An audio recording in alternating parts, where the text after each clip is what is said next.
പകർച്ചവ്യാധിയിൽ പകച്ചു നിൽക്കുകയാണ് സംസ്ഥാനം. ഇന്നലെ 12,711 പേരാണ് പനി ബാധിച്ച് ചികിത്സ തേടിയത് എന്നാണ് കണക്ക്.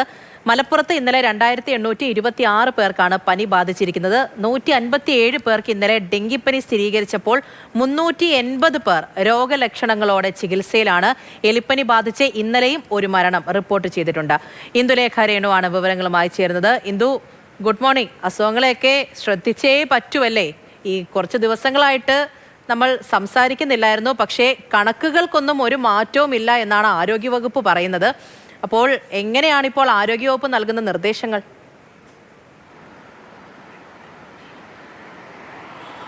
പൂജ, ഈ മഴക്കാലമൊക്കെ ആകുമ്പോഴത്തേക്കും ജലജന്യ രോഗം അടക്കമുള്ള രോഗങ്ങൾ ഇങ്ങനെ പടർന്നു പിടിക്കുന്ന ഒരു സാഹചര്യം ഉണ്ടാകാറുണ്ട്.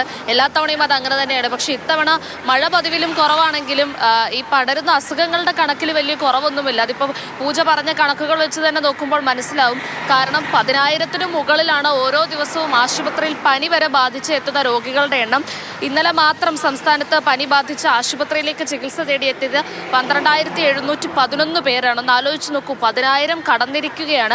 അപ്പോൾ ആകെ പനി ബാധിച്ചവരുടെ എണ്ണമല്ല, ഒരു ദിവസം പനി ബാധിച്ച് ആശുപത്രിയിൽ എത്തിയവരുടെ എണ്ണമാണിത്.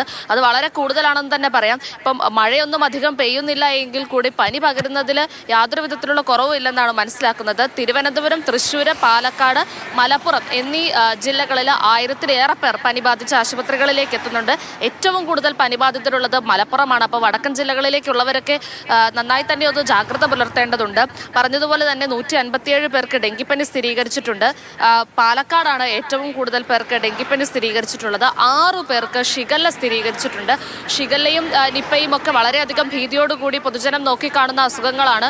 അതിനെ അങ്ങനെ നിസ്സാരമായി കാണാനും കരുതില്ല. കാരണം നമുക്കറിയാമല്ലോ, അത് പെട്ടെന്ന് അങ്ങനെ പടർന്നു പിടിക്കില്ല, പിടിച്ചാലോട്ട് മാറാനും ബുദ്ധിമുട്ടാണ്. അപ്പം എല്ലാ കാര്യത്തിലും ഒരു ജാഗ്രത വേണം. എല്ലാ തവണയും പറയുന്നത് പോലെ തന്നെ ആരോഗ്യവകുപ്പിന്റെ മുന്നറിയിപ്പുകൾ ഒന്നും തന്നെ അവഗണിക്കരുത്.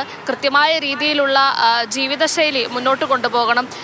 എല്ലാ തവണയും പറയുന്നത് പോലെ തന്നെ തിളപ്പിച്ചാറിയ വെള്ളം കുടിക്കുകയും വൃത്തിയായ പരിസരത്തിൽ ജീവിക്കുകയും ഒക്കെ ചെയ്യുന്നത് നമുക്ക് ഈ രോഗങ്ങൾ പടർന്നു പിടിക്കാതിരിക്കുന്നതിൽ നിന്നും ഒരു രക്ഷ നൽകും. അതുപോലെ തന്നെ ആരോഗ്യവകുപ്പ് വീണ്ടും വീണ്ടും ആവർത്തിച്ച് പറയുകയാണ്, ഡ്രൈ ഡേ ആചരിക്കണമെന്നുള്ളത്. 3 ദിവസം, വെള്ളി, ശനി, ഞായർ ദിവസങ്ങളിൽ, വെള്ളിയാഴ്ചകളിലും ശനി, ഞായർ ദിവസങ്ങളിൽ, ഈ 3 ദിവസങ്ങൾ, അത് സ്കൂളുകളിൽ, അതുപോലെ തന്നെ സർക്കാർ ഓഫീസുകളിൽ, അതുപോലെ തന്നെ വീടുകളിൽ, ഇങ്ങനെ 3 ദിവസങ്ങളിലായിട്ട് അതിൽ നമ്മൾ യാതൊരു വിധത്തിലുള്ള വിട്ടുവീഴ്ചയും ചെയ്യരുത്.